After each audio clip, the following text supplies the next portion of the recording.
তুফানের recently teaser দেখলাম, খুবই এক্সাইটেড এবং I think teaser already record create করেছে। সিয়ামের কাজটা নিয়েও এক্সাইটেড। রাজকুমার দেখেছি। হ্যাঁ, আমার সাথে কথা চলছে একটা সিনেমা নিয়ে, যেহেতু সামনে ঈদ, সো ডেফিনেটলি এখন তো অনেকগুলো নাটকের শুটিং চলছে।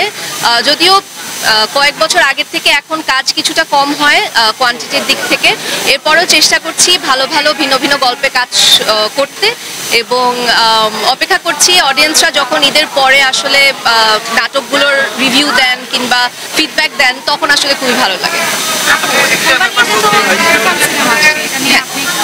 ডেফিনেটলি তুফানের রিসেন্টলি টিজার দেখলাম, খুবই এক্সাইটেড এবং I think teaser already record create করেছে। সো ইনশাল্লাহ নিশ্চয়ই সিনেমাটাও একটা রেকর্ড ক্রিয়েট করবে। এখনো দেখা হয়নি, কারণ আসলে সব মানে এত ভিড়ের মাঝখানে আসলে এখনো দেখা হয়নি, হয়তো পরে দেখা হবে। হ্যাঁ, আমার সাথে কথা চলছে একটা সিনেমা নিয়ে, হয়তো এই বছরই সেটা শুট হতে পারে।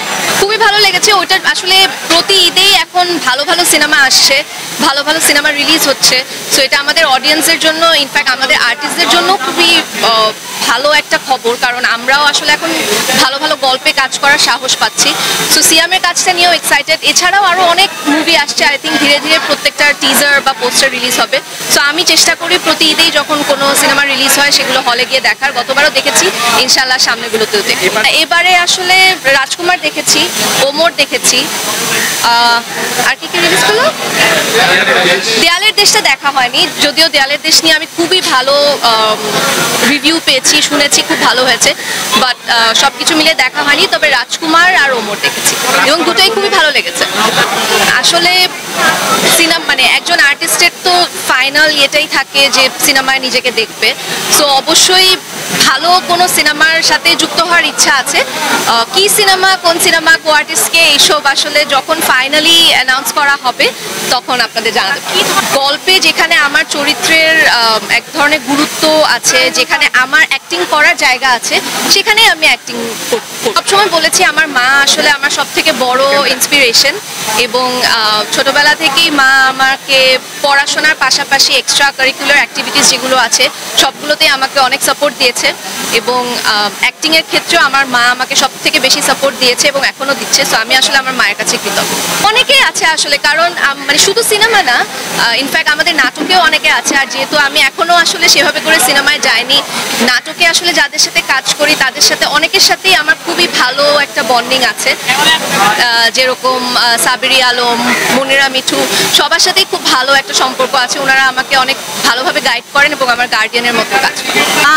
মাকে আসলে যেটা বলতে চাই সেটা মায়ের সাথেই ডিরেক্টলি বলবো, তবে এতটুকু বলতে চাই মায়ের কাছে অনেক অনেক কৃতজ্ঞ আমার জন্য, এত কিছু করার জন্য। আসলে মানে মায়ের গুরুত্ব আই থিঙ্ক আমাদের সবার জীবনে মায়ের গুরুত্বটা অতুলনীয় এবং সবসময় ছিল এবং থাকবে। এই ব্যাপারে এখনো আমি আসলে জানি না এটা ডিরেক্টর কাজল আরেফিন আমি বলতে পারবেন। আমি আসলে এটার সাথে অ্যাগ্রি করতে পারছি না। অনেক ভালো ভালো স্ক্রিপ্টের কাজ হচ্ছে এবং ডিফারেন্ট গল্পে কাজ হচ্ছে, যেগুলো হয়তো আগে মানে এখন অনেক ডিফারেন্ট গল্পে আর্টিস্টরাও কাজ করতে যাচ্ছে। অনেক নারী কেন্দ্রিক গল্প হচ্ছে যেগুলোকে অডিয়েন্সরাও খুব সুন্দরভাবে গ্রহণ করছেন এবং অডিয়েন্স দেখছেন। সো ডেফিনেটলি ভালো খারাপ মিলিয়ে আসলে একটা ইন্ডাস্ট্রি হয়। সো কিছু খারাপ কাজের মাঝে অনেকগুলো ভালো কাজও আছে এবং ভিউয়ের কথাটা বললে আই থিঙ্ক ভিউ হচ্ছে একটা মানে মানুষ কত দেখছে সেটার একটা মেজারমেন্ট। ভিউ দিয়ে যদি আমরা কোয়ালিটি বিচার করি সেটা আসলে হবে না, বা তার মানে এই না একটা অনেক মানে ভিউ আছে এরকম একটা কাজও ভালো কোয়ালিটিরও হতে পারে। আমি যেহেতু সামনে আসলে সিনেমা নিয়ে কথা চলছে, তো সেখান থেকে আসলে নাটকে একটু কম কাজ করা হচ্ছে। তবে নাটকে এখন আসলে আমি কোয়ান্টিটির থেকে কোয়ালিটির দিক দিয়ে বেশি জোর দিচ্ছি। সেই সাথে চেষ্টা করছি যেই কাজগুলোতে একটা মেসেজ আছে বা যেই কাজগুলো মানে সামহাও কোনো না কোনোভাবে আমি কোনো একটা গল্প বলতে পারবো আমার সাইড থেকে, সেই ধরনের গল্পে কাজ করার চেষ্টা করছি এবং অডিয়েন্স আমাকে খুব ভালোভাবেই সাপোর্ট করছে। শুরুতে একটা ভয় ছিল যে নারী কেন্দ্রিক কাজ কিংবা এরকম মেসেজ যুক্ত কাজগুলোকে অডিয়েন্স গ্রহণ করবে নাকি, কিন্তু আমার অডিয়েন্স আলহামদুলিল্লাহ আমাকে খুব ভালোভাবেই গ্রহণ করেছে এই কাজগুলোকে। আমার ক্ষেত্রে আমি বলবো আলহামদুলিল্লাহ বিয়ের পরে মানে আমার কাজের কোয়ালিটি অনেক ইমপ্রুভ করেছে। আমার মানে আগে বাবা মা বা ফ্যামিলির কাছ থেকে সাপোর্ট পেতাম, এখন ইনলজের কাছ থেকেও সাপোর্ট পাচ্ছি।